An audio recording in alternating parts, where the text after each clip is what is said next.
Alright guys, I'm off on this treasure hunt. I just left Butler, Missouri, and I'm headed for south of Rolla, which will be, I don't know, 3.5, 4 hours.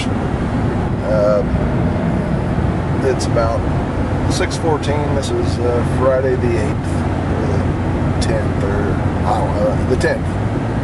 But I've got all my maps printed off and my packed, and I'm gonna stop by and pick up a friend and head south. Alright, we're on. Well, it's 1:15 a.m. Saturday morning, and me and our buddies found the ESEE cache in Missouri. So I'm gonna cut this open and see what it looks like inside.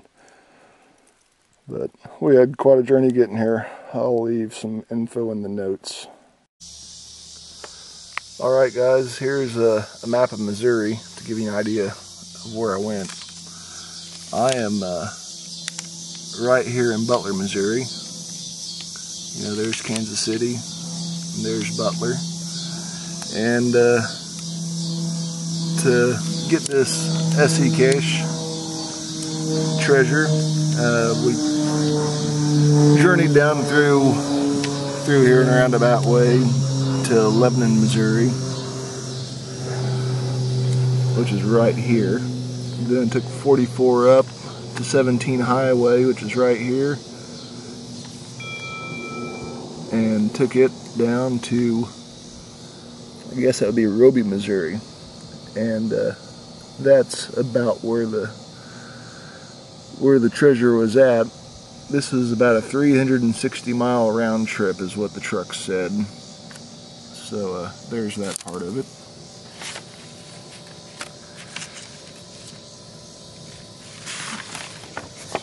And through this journey, I used a Garmin E-Trex Venture HC. But here's a map I printed off from the National Forest Service. That being where it was hidden at. This is where I started at. We followed this trail up, snaked around, followed it,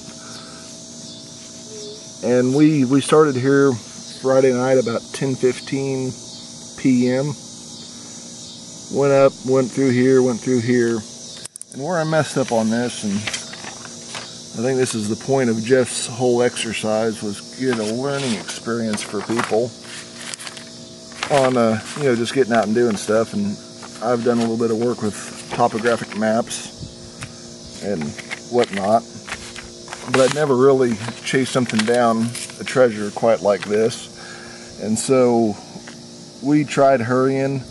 That's why we were there in the middle of the night. I was worried Saturday morning might bring people out looking for this.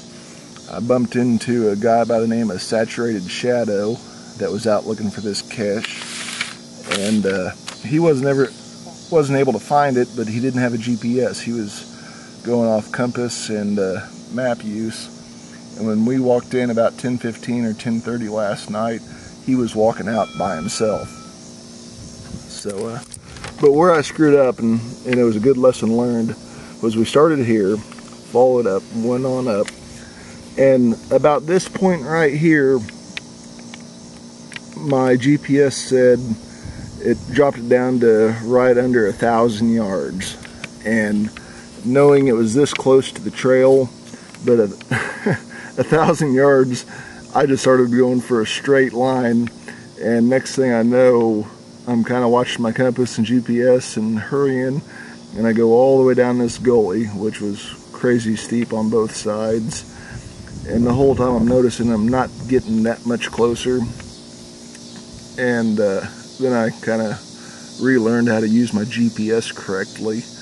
And I was watching my compass thinking it was pointing me in the direction I should go, and not looking at the map where it was telling me which direction to go to those coordinates.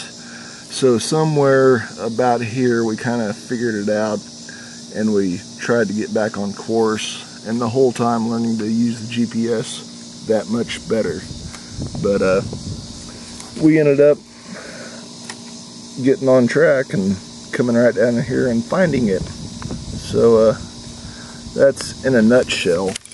We got there about 10:15. We found the hidden tube right at about 1:15 a.m. Saturday morning, and then from there we got back on the trail, went back to the truck.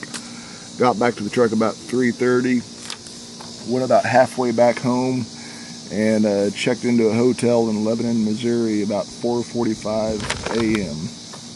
So, and then just got back home to Butler about 2 o'clock. So this is kind of my trip in a nutshell.